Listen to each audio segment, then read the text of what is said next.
할렐루야. 하나님의 크신 사랑이 이 새벽에 우리 가운데 가득한 줄 믿습니다. 오늘 우리는 요나 2장 1절로 10절의 본문을 통하여 고난 앞에서 기도하라 라는 제목으로 하나님의 말씀을 함께 나누도록 하겠습니다. 우리는 계속해서 요나서를 묵상하고 있습니다. 요나는 선지자임에도 불구하고 성경에 기록된 선지자와 다른 행로를 보여주었습니다. 그것은 다름 아닌 불순종이었습니다. 선지자가 하나님의 말씀에 불순종을 하다니요, 그만큼 요나의 강한 의지가 담긴 행동이었습니다. 니느웨의 악한 범죄는 단순한 것이 아니었습니다. 사람들의 생명을 빼앗아갔습니다. 그런데 여러분 생각해 보십시오. 한 가정의 가장인 남편이자 아버지를 죽인다면 그 가정에 남은 아내와 자녀는 어떻게 살아야 한단 말입니까?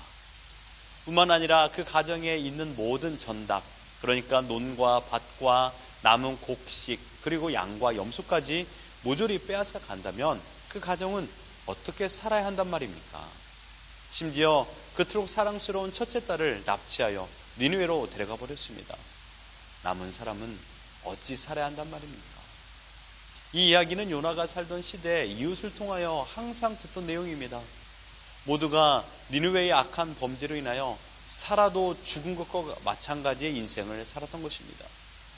이런 니느웨의 범죄로 인하여 많은 사람들의 애통함이 하늘에 상달되었고, 이에 대하여 하나님은 니느웨를 가만둘 수 없게 되었습니다.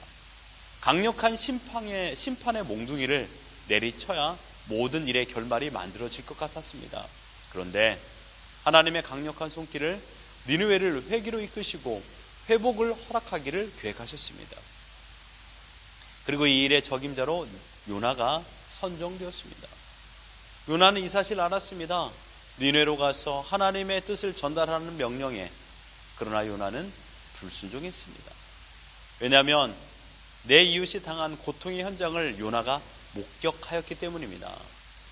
요나는 이스라엘 선민 의식과 동시에 같은 민족의 애환을 가지고 있었고, 자신의 이웃에게 고통을 준 그들은 원수였죠. 그 원수가 바로 니느웨 사람들이었습니다. 요나는 니느웨 사람들에게 회개의 기회조차 주지 않으려고 멀리 도망간 것입니다. 그리고 도망간 결과 요나가 도착한 곳은 다시스가 아니라 물고기 뱃속이었습니다. 그 물고기 뱃속에서 요나가 통회하고 기도하는 것이 오늘 본문의 전반적인 내용입니다. 1절을 보시면요, 요나가 물고기 뱃속에서 그의 하나님 여호와께 기도하였다라고 했습니다. 그리고 2절로 9절은 요나가 하나님께 기도한 내용입니다. 기도의 전반적인 내용은 하나님을 하나님으로 인정하다라는 것입니다. 어떤 상황이에요? 고난 앞에서. 고난이 하나님을 하나님으로 인정하는 유일한 도구가 되었다라는 것입니다. 2절을 보십시오. 내가 받는 고난으로 말미암아 여호와께 불러 아뢰었더니 주께서 내게 대답하셨고, 내가 스올의 뱃속에서 부르짖었더니 주께서 내 음성을 들으셨나이다. 그래서 눈에 보이는 단어가 있죠. 고난과 스올입니다. 결과론적으로 어떻게 합니까? 하나님께 불렀고 하나님을 부르고 하나님께 부르짖었다라는 것입니다. 요나는 큰 풍랑이 일어나는 바다를 뛰어드는 순간 죽음의 공포를 경험했습니다. 내 인생이 이 바다 속에서 끝이 나는구나. 누구나 이러한 생각을 했을 것입니다. 그러면서 요나가 할 수 있는 것은 풍랑을 이기기 위한 수영이 아니었습니다. 몸부림이 아니었습니다. 오로지 그가 믿는 신을 불렀습니다. 누굽니까? 하나님을 불렀습니다. 선장이나 뱃사람들은 배 위에서 자신들이 믿는 신을 불렀지만, 요나는 깊은 바닷속에 서서히 잠기는 그 순간 마지막 힘을 다하여 하나님을 불렀습니다. 왜냐하면 하나님만이 자신의 생명을 살릴 수 있는 유일한 분이라는 것을 알고 믿었기 때문입니다. 요나는 하나님을 불러 아뢰었고, 하나님은 그 순간 요나의 음성을 듣고 대답하셨습니다. 너무나도 아름다운 법칙입니다. 우리는 하나님을 부르면요, 하나님은 우리의 음성을 듣고 대답하십니다. 기어코 하나님은 요나의 선지자적인 사명 의식을 깨우셨습니다. 요나야, 너는 너가 원하는 인생을 살아서는 안 된다. 너가 원하는 인생을 살 수도 없단다. 너는 내가 불러 세운 선지자라는 것을 잊지 말아야 된다. 극심한 고난으로 말미암아 하나님으로부터의 도망자에서 하나님을 의지하는 사람으로 바뀌게 되었습니다. 요나에게 고난은 하나님을 찾는 도화선이 되었습니다. 처음 하나님을 찾아 기도하던 곳은 소울의 깊은 곳, 그러니까 깊은 바닷속이었습니다. 그리고 두 번째 기도하던 장소는 바다에서 가장 안전한 물고기 뱃속이었습니다. 상상할 수 없는 사실이었습니다. 큰 풍랑으로 죽음의 사선을 넘나드는 상황에 사람을 삼킬 만한 큰 물고기가 나타나서 요나를 삼켜버렸습니다. 이제 요나는 죽음의 장소에서 안전한 장소로 옮겨졌고 그곳에서 물고기 뱃속이죠. 하나님께 구원의 감사 기도를 드리게 된 것입니다. 계속해서 요나의 기도 속에 한 가지 공통점을 보게 됩니다. 그것은 실패된 자리라는 것입니다.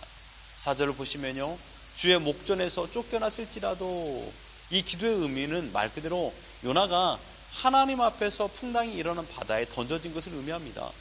여기서 쫓겨나다라는 말의 의미가 안전한 곳에서의 추방입니다. 쫓겨나다, 안전한 곳에서의 추방. 요나는 가장 안전한 하나님의 품에서 추방당한 것입니다. 하지만 이 쫓겨남은 요나를 죽이기 위한 목적이 아니라 요나가 깨달아 알도록 징계의 수단의 쫓겨남이었습니다. 5절에 물이 나를 영혼까지 둘렀다라는 것은 물이 나를 완전히 포위하여 살아날 수 없는 죽음의 위기에 몰린 것을 강조한 고백입니다. 요나가 당한 고난이 얼마나 극심했는지를 단적으로 보여주고 있지 않습니까? 6절에도요, 내가 산의 뿌리까지 내려가 싸우며, 여기에서 산은 우리가 알고 있는 높은 산을 말하는 것이 아닙니다. 바다의 산, 해심을 말합니다. 곧 바다의 밑바닥을 의미하는 것이죠. 요나는 지금 바다의 가장 깊숙한 곳에 잠기게 되었다라는 것을 말하고 있는 것입니다. 7절에 보면요, 내 영혼이 내 속에서 피곤할 때, 여기서 피곤하다라는 히브리어가 베히트 아테프입니다. 그런데 이 원어가 아타프입니다. 이 단어의 원래 뜻이 죽은 시체에 수의를 입히는 것이라는 뜻입니다. 죽은 시체에 수의를 입히는 것. 여러분, 소망이 있을까요? 이제는 더 이상 소망이 없다라는 것을 말합니다. 이 아타프라는 뜻이요, 더 이상의 소망이 없다. 지금 요나가 직면한 한 상황입니다. 여러분, 이때 요나의 기도는 얼마나 간절했을까요? 요나도 살아있을 적에 많은 기도를 했을 것입니다. 그러나 지금까지의 기도와는 비교할 수 없었을 것입니다. 이 기도에 하나님은 응답하셨고, 응답의 결과 물고기가 요나를 육지에 토하게 됩니다. 이것이 오늘 본문의 전반적인 내용입니다. 요나는 죽은 시체의 수위를 입힌 듯한 극한 고통의 현실에서, 소망이 사라진 현실에서 오직 하나님만 바라봤습니다. 누가 진정한 소망입니까? 하나님이라는 것입니다. 그리고 요나는요, 하나님께 기도했습니다. 많은 성경 인물들이 성경에 나옵니다. 그들이 크고 작은 고난을 당했을 때마다 일괄적인 공식대로 행하는 것을 보게 됩니다. 그것은 무엇입니까? 고난이 찾아올 때 기도하는 것입니다. 고난이 찾아올 때 기도하는 것. 고난은 반갑지 않는 손님이 분명합니다. 손사래를 치고 거부하고 밀어내어도 또다시 나의 안방을 차지하고요, 내 마음의 중심을 흔들어줍니다.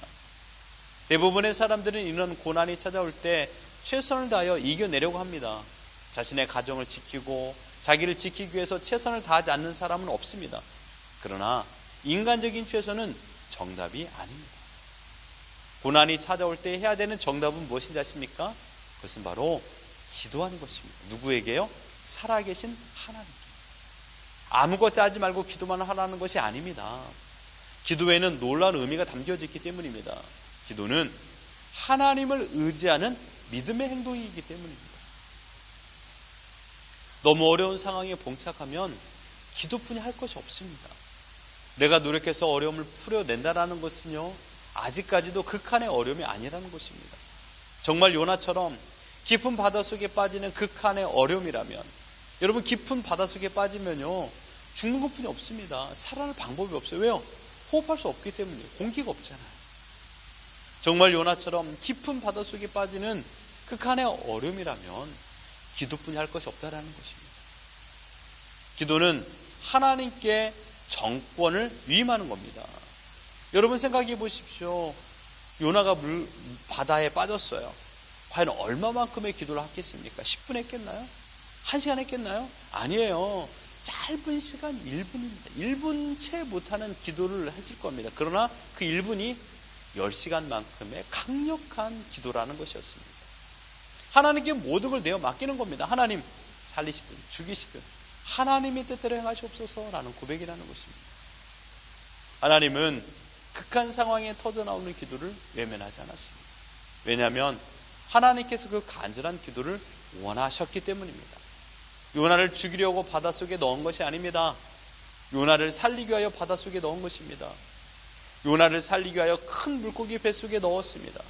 또한 느느웨를 살리기 위하여 요나를 바다에 넣었습니다. 지금 우리 앞에 있는 극한 상황은 우리를 죽이려는 것이 아니라 반대로 우리를 살리려고 허락하신 상황인 줄 믿습니다. 그렇다면 고난이 찾아올 때 무엇을 해야 됩니까? 하나님께 기도해야 됩니다. 즉 하나님께 모든 것을 맡겨야 됩니다. 그리고 허락되어진 대로 살아가는 것입니다. 그것이 바다 깊숙한 곳이든지 물고기 뱃속이든지 또는 육지든지 하나님께서 우리의 생명을 붙잡고 계시다라는 걸 기억하십시오. 자연 만물은 우리의 생명을 빼앗아가지 못합니다. 하나님의 손에서 우리의 생명을 빼앗아 갈 만한 힘 있는 존재는 세상에 없습니다. 요나를 하나님께서 붙잡고 계시듯이 지금 우리도 하나님께서 붙잡고 계십니다. 그러니 극한 고난 앞에서 오직 하나님만 바라보시고 기도하십시오. 지금 간절한 마음으로 기도하고 계십니까? 그래도 살 소망이 없습니까? 그렇다면 여러분 조금만 더 참고 기다리시며 기도하십시오. 하나님은 우리의 기도를 결단코 외면하지 않습니다.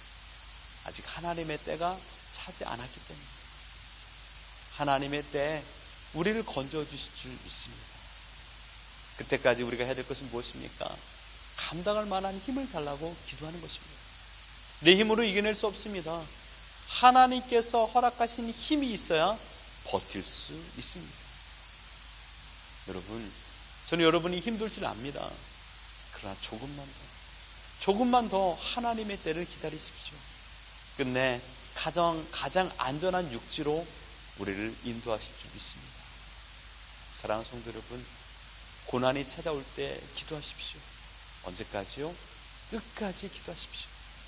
하나님께서 오늘을 살아갈 수 있는 힘을 허락하여 주실 줄 믿습니다.